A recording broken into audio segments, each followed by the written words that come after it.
संस्कृत अध्यापिका जॉली शर्मा और हम पढ़ रहे हैं हमारी पाठ्य पुस्तक स्पंदना का पाठ 10।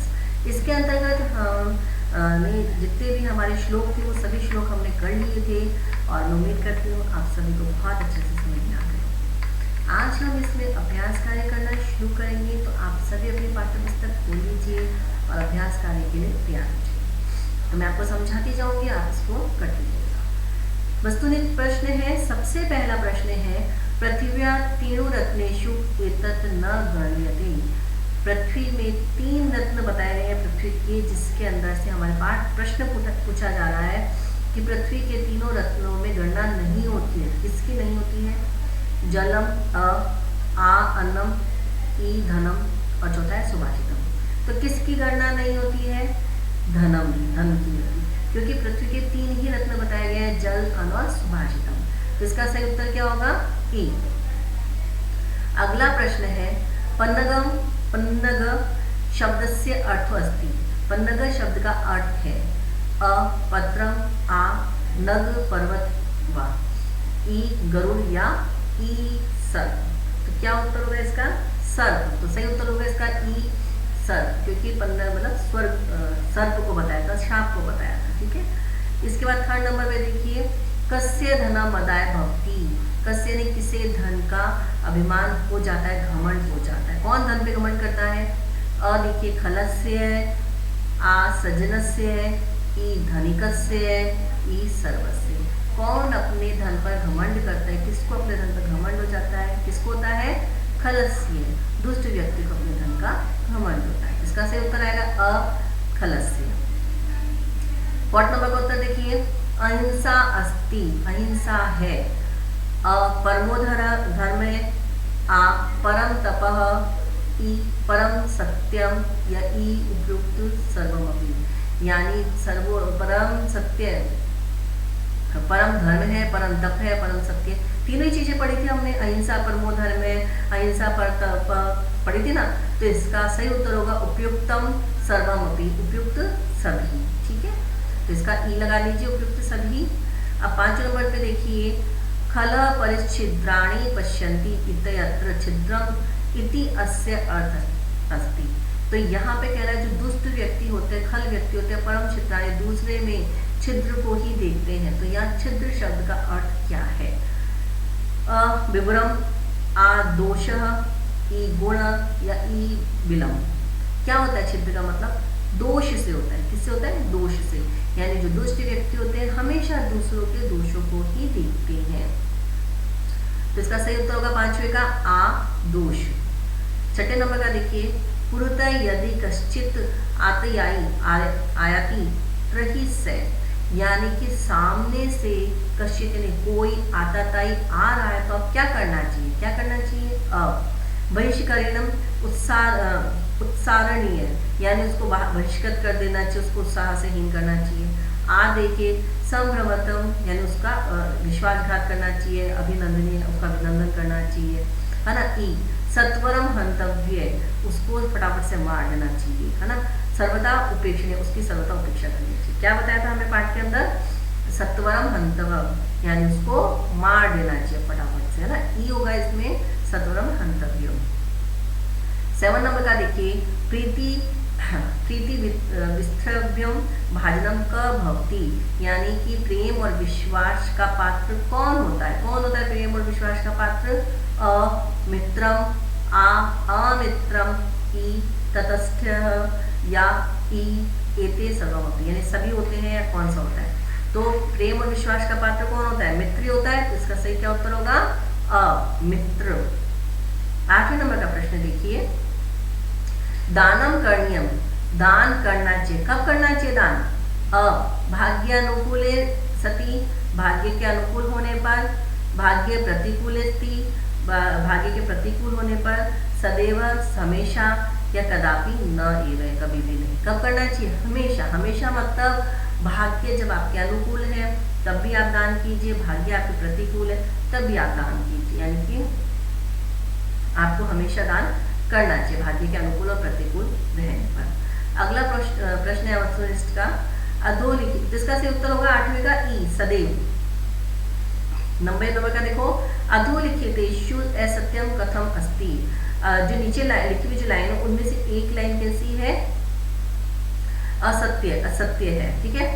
तो यहाँ देखिए सुश्रुत विद्याम अधिगच्छति, जो सुश्रुत होती है यानी कि जो मतलब सुश्रुत मतलब सेवा करने योग्य विद्या, कि जब जो जिज्ञासु व्यक्ति है वो विद्या को प्राप्त करता है। सुश्रुत मतलब जो चाहता है, गुरु की सेवा करता है, वो विद्या को प्राप्त करता है।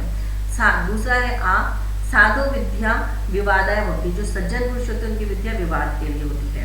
ई आताताई वधे दोष न होती, आताताई का वध करने से दोष नहीं लगता है। और ई महापुरुष संघर्षशीला होती, महापुरुष संघर्षशील होते हैं, संगठन में रहने वाले होते हैं। तो इसमें कौन सा आपको पता है, कौन सा असत्य वाक्य, कौन सा वाक्य असत्य है? जी हाँ, इसका यानी दूसरे नंबर का वाक्य असत्य है, साधु विद्या विवादाय होती, कि साधु की विद्या विवाद की होती है। जबकि सही उत्तर क्या होता है, साधु विद्या ज्ञानाय भवति, ज्ञान के लिए होती है साधु की विद्या। अब इसके अगले प्रश्न देखते हैं, लघुरात्मक प्रश्न है, छोटे छोटे प्रश्न है, वो हम करेंगे, ठीक है। पहला प्रश्न है इसका, अधोलिखित प्रश्नानाम उत्तराणि दीयन्ताम्, अधोलिखित प्रश्नों के उत्तर देने हैं। तो पहला प्रश्न क्या है, क देखिए, सुभाषितम इति पदस्य को अर्थ, सुभाषितम इस पद का क्या अर्थ होता है, क्या होता है ये, इस पद का मतलब होता है जो वाक्य और वाक्यांश को हम सुभाषित कहते हैं, जो कि मन को संतोष प्रदान करते हैं, सुख की अनुभूति उत्पन्न करते हैं। वैसे तो बहुत लंबा आंसर है, पर अपने को छोटा ही लिखना है, इसका हम इतना ही लिखेंगे। तो इसका उत्तर लिखिए आप, देखिए आप तद सारभूत वाक्यम वाक्यांशो वा सुभाषितम करते थे, उस वाक्य या वाक्यांश को हम सुभाषित कहते हैं। यत श्रुत्वा, जिससे सुनकर मन संतोष या सुखानुभूति चाहते, जिसको सुनकर मन में संतोष और सुख की अनुभूति उत्पन्न होती है, ठीक है। ख देखिए, पृथ्व्याम कियन्ति रत्नानि कानि ने तानि सॉरी, पृथ्वी पर कितने रत्न बताए गए और वो कौन कौन से हैं? तो इसका से होता है पृथ्वी पर कितने रत्न बताए गए, 3 रत्न बताए गए। तो पृथ्वी 3 रत्नानि सन्ति, पृथ्वी पर 3 रत्न बताए गए हैं, जलम अन्नम और सुभाषितानि च, जलम अन्नम सुभाषितानि च, 3 रत्न बताए गए हैं। 2 नंबर का प्रश्न देखिए, मूढ़े पुत्र रत्न संज्ञा विद्यते, मूर्ख व्यक्ति के द्वारा रत्नों की संज्ञा किसे कही गई है? कौन व्यक्ति, मतलब मूर्ख व्यक्ति किसको रत्न कहता है, किसको कहता है? पत्थर के टुकड़ों को, पत्थर से खंडेशु, है ना। तो इसका सही उत्तर होगा मूढ़ पाषाण खंडेशु रत्न संज्ञा विद्यते, पुत्र की जगह आपको लिखना है पाषाण खंडेशु, मूर्ख व्यक्तियों के द्वारा पाषाण खंड को रत्नों की संज्ञा दी गई है। घ नंबर का प्रश्न देखिए, पात्र अपात्र विवेक केन तुल्य भवति, पात्र और अपात्र विवेक किसके समान होते हैं? जो अगर हम पात्र अपात्र देखते हैं तो उन्होंने कौन सा उदाहरण दिया था? प्रश्न हमसे पूछता है कि जो पात्र अपात्र विवेक वाला हमने जो श्लोक पढ़ा था उसमें उन्होंने पात्र अपात्र के लिए हमको किसका उदाहरण दिया था? किसका दिया था? गाय का और सर्प का, गाय का और सांप का दिया था। तो इसका सही उत्तर होगा पात्र में पात्र विवेको धेनु पन्न गयो इव भक्ति, यानी कि गाय पात्र पात्र विवेक के लिए धेनु यानी गाय, पन्नगर मतलब सांप के, इव मतलब समान होते हैं, उसके समान बताया है। तुल्य पूछा है तो समान बता देंगे। फिर इसका ण क्वेश्चन है, अजरा अमरवत किम चिंतयेत प्राज्ञ, यानी अजर अमर की तरह विद्वान को क्या सोचना चाहिए? क्या सोचना चाहिए? अजर अमर की तरह विद्वान को विद्या के बारे में, धन के बारे में सोचना चाहिए, है ना। तो इसका होगा अजर अमर व्रत प्राज्ञ, प्राज्ञ मतलब विद्वान को विद्या अर्थम च चिंतयेत, यानी विद्या और अर्थ के बारे में ही सोचना चाहिए। लेकिन वो किस तरीके से कमाना है? धर्म के रास्ते पर ही उनको कमाना चाहिए, क्योंकि मृत्यु तो क्या करती है, बालों को पकड़े हुए कभी भी आ सकती है। सभी को समझ में आ गया? आगे देखते हैं, 4 नंबर का इसमें, कुत्र लज्जा तक्तव्या सुखार्थम, यानी कि कहाँ पर लज्जा को त्याग कर आप सुख प्राप्त कर सकते हो, यानी लज्जा का त्याग हमें कहाँ करना चाहिए? कुछ हमने पढ़ी थी जगह जहाँ हमें लज्जा यानी शर्म का त्याग कर देना चाहिए। धन धान्य के प्रयोग में, विद्या को ग्रहण करने के प्रयोग में, भोजन में, व्यवहार में, यहाँ पे हमें लज्जा का त्याग कर देना चाहिए और इसी के द्वारा आपको सुख प्राप्त होता है। तो उसका उत्तर देखिए, सुखाटीनाम धन, यानी जो सुख की इच्छा करते हैं ऐसे व्यक्तियों को धन धान्यम प्रयोगेषु, धन धान्य के प्रयोग में, विद्या संग्रहित, विद्या के संग्रह में, आहारे व्यवहारे च लज्जा तत्त्वया, यानी कि वहां पर आपको लज्जा का त्याग कर देना चाहिए। ठीक है। अब 6 नंबर का देखिए, मित्रम इति पदम दे अक्षरम व सार्ध दे अक्षरम व। अब यहाँ आपको बताना है मित्रम जो शब्द है उसमें कितने अक्षर होते हैं। देखो वैसे देखा जाए ना तो यहाँ पे मी अक्षर होता है, तय आधा होता है, रे पूरा होता है, ऐसा होता है। तो यहाँ पे सार्ध द्वयक्षरम यानी कि 2.5 अक्षर ही माना जाएगा। लेकिन हमारा जो श्लोक था उसमें हमको इन्होंने 2 अक्षर के बारे में ही कहा है, तो हम इसको 2 अक्षर में ही लेंगे, मी और त्र 2 अक्षर ही लेंगे। ठीक है। तो मित्रम इति पदम यानी मित्रम मी प्लस त्र इति पदम दे अक्षरम अति, 2 अक्षर होते हैं। ज देखिए, धनस्य पुरीत्या हर्ता च को अस्ति, ये जो धर्मान है उसको मतलब जो धन है उसको पूरित कौन करता है, हरता चे को अस्ति नहीं, कौन उसको हरता है, कौन तो उसको देता है, कौन उसको हरता है, बताना है। तो यहाँ पे आएगा उत्तर इसका, धनस्य पुरीत्या हरता चे हरि अस्ति, यानी धन को पूरित करने वाला, देने वाला भी, और हरता यानी लेने वाला भी कौन है, हरि है, ईश्वर है। तो यहाँ इन्होंने पूछा है क्योंकि उन्होंने कहा दान देते रहना चाहिए। तुम्हारे पास अनुकूल परिस्थिति नहीं है, भाग्य अनुकूल नहीं है तो भी दान करना चाहिए, भाग्य अनुकूल है तो भी दान करना चाहिए। क्यों? क्योंकि धन को देने वाला भी हरि है और धन का हरता भी हरि है। तो ये ना प्रश्न यही पूछा है, धनस्य पूरित्या हरता च को अस्ति, धन को पूरित करने वाला यानी देने वाला और हरने वाला कौन है। अगला प्रश्न देखिए, प्रश्न 2, क खंड ख खंडेशु से यथोचित योजितम, यानी अपन मैच इट करते हैं ना जैसे, वो चीज आपको करनी है। तो देखिए यहाँ पे क अक्षर है, यहाँ ख है, आपको इसमें मिक्स करना है। तो मैंने ख की जगह पे सही उत्तर यहाँ पे साइड में लिखा हुआ है। तो पहले मैं आपको क और ख पढ़ूंगी, फिर अपन जोड़ के पढ़ेंगे, है ना। तो ख में क का देखिए पहला खल, पात्रम, अपात्रम, खननम, मित्रम, राम, विद्या, शक्ति, धनम, गोपाल, सांघिकम। और ख में है खनित्रम, शोकार्ति, परित्राणम, छिद्रान्वेक्षणम, वानर, सांघिक, धेनु, पन्नम, पन्नग, दानाय, मदायश्च, कृष्ण, ज्ञानाय, विवादायश्च, रक्षणाय, पीड़नायश्च। तो हम इसको मैच करेंगे। तो खल का क्या होगा, खल व्यक्ति क्या करता है, छिद्रान्वेक्षणम, यानी कि दूसरे में दोष को ही ढूंढता है। छिद्रान्वेक्षण का मतलब होता है दोष को ढूंढना। तो खल का क्या होगा, छिद्रान्वेक्षितम। तो इस पे पहले लगा लीजिए छिद्रान्वेक्षितम पे। पात्रम, पात्र किसको बताया था, धेनु गाय को बताया था कि वो योग्य है। और अपात्रम का क्या आएगा, पन्नग, यानी कि सर्प। तो तीसरे का होगा पन्नग। चौथा है खननम, खननम, खनन किसका किया जाता, खनन किससे किया जाता है, खनित्रम, कुदाल से, फावड़े से। तो चौथे का आएगा खननम का खनित्रम। पांचवा है मित्रम, मित्र कैसा होता है, शोकाराति परित्राणम, यानी इसके दुखों को दूर करने वाला होता है। तो मित्र का क्या आएगा, शोकाराति परित्राणम। फिर है राम, तो राम ने किसका संग किया था, वानर सांघिका, वानरों का साथ किया था। विद्या, तो विद्या क्या करती है, दानाय विवादाश्च, यानी जो खल व्यक्ति होते हैं उनके लिए तो विवाद का कारण होती है, जो व्यक्ति होते हैं उसके लिए ज्ञान का कारण होती है। इसके बाद है शक्ति, जो शक्ति क्या करती है, रक्षणा, यानी जो अच्छा व्यक्ति होता है वो रक्षा करता है शक्ति के द्वारा, और दुष्ट व्यक्ति क्या करता है, पीड़ना यानी पीड़ित करता है। तो इसका उत्तर होगा शक्ति का रक्षणाय पीड़नाय च। फिर है धनम, तो धन का क्या होगा, धन से क्या करता है, दान और मदायश्च, यानी कि जो सज्जन व्यक्ति है वो दान करेगा और जो खल व्यक्ति है वो घमंड करेगा। और लास्ट बचता है हमारे गोपाल सांघिक, यानी कि गोपालों का संग किसने किया था, ग्वालों का संग किसने किया था, भगवान श्री कृष्ण ने। जिसका सही उत्तर आएगा कृष्ण। तो इस तरीके से आपको मैच करना है।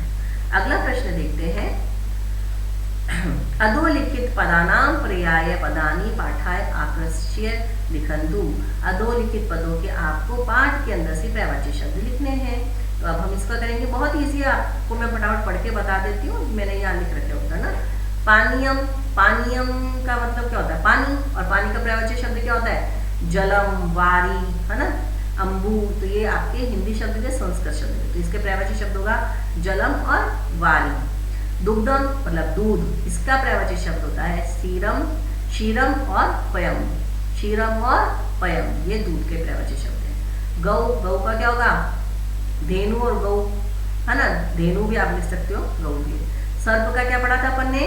पन्नग, सर्प, सर्प का क्या है? पन्नग। धूर्जन, धूर्जन का क्या था? खल, है ना। दूसरी व्यक्ति तो हिंदी शब्द आ गए, इसलिए अपन क्या लिखेंगे? खल। तो इन शब्दों के ये पाठ के अंदर ही दे रखे ना।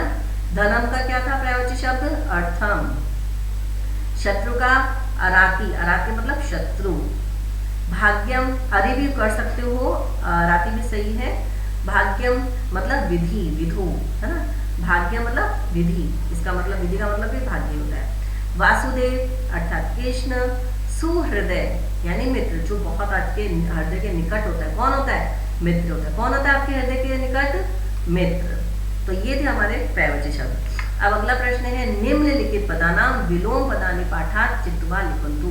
आपको निम्नलिखित पद जो दे रखे हैं प्रश्न में, उनके विलोम शब्द पाठ के अंदर से लिखने हैं। तो पहले वाला जो अपने प्रश्न था वो पर्यायवाची शब्द का था, ये विलोम शब्द का है। ठीक है, विलोम शब्द मतलब विपरीत शब्द। बीच में मैंने पाठ के बीच में भी जब आए थे एक साथ शब्द मैंने आपको बताया थे, जैसे अनुकूल, प्रतिकूल आया था, प्रत्यक्ष परोक्ष आया था, बताया था ना, अहिंसा हिंसा।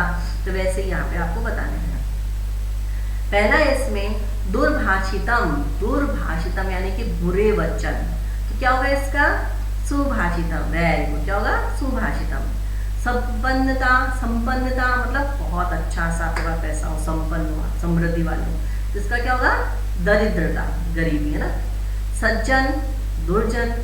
निश्चय मतलब नीचे की ओर, है ना, नीचे, और नीचे का क्या होगा? उच्चई, ऊंचे। दुखी का सुखी। प्रत्यक्ष जो कि आपके सामने है, प्रत्यक्ष है, सामने है, उसका क्या विलोम शब्द होगा? अप्रत्यक्ष भी सही है और परोक्ष भी सही है। अप्रत्यक्ष जो सामने नहीं है, परोक्ष जो पीछे है, तो दोनों ही सही होता है। आप अप्रत्यक्ष लिखते हो तो भी सही है और परोक्ष लिखते हो तो भी सही है। अनुकूल यानी जो आपके अनुकूल है, यानी आपके फेवर में है, आपके साथ में है। प्रतिकूल आपके विपरीत है, जो है ना। अनुकूल का क्या होगा? प्रतिकूल। हिंसा मारपीट, लड़ाई झगड़ा। अहिंसा किसी प्रकार की लड़ाई झगड़ा नहीं। गुण दोष। अदेयम का क्या होगा? देयम। अदेयम मतलब नहीं देना और देयम मतलब देना। तो ये हमारे पाठ में से लिए गए। तो आज हम इतने ही प्रश्न उत्तर करेंगे, इसके आगे के प्रश्न उत्तर हम अगले वीडियो में करेंगे। आप इसको अच्छे से कर लीजिएगा। जितने भी आपके बुक में पढ़ने वाले जो जैसे व्याकरण से संबंधित प्रश्न है, विलोम शब्द है, पर्यायवाची शब्द है, या आगे भी हम कोई भी व्याकरण से संबंधित प्रश्न करते हैं, वो सब आपको किताब में ही करने हैं, और कुछ काम जो PDF में मैं भेजूंगी वो आपको कॉपी में करना है। तो मैं क्लास ये समाप्त करती हूँ।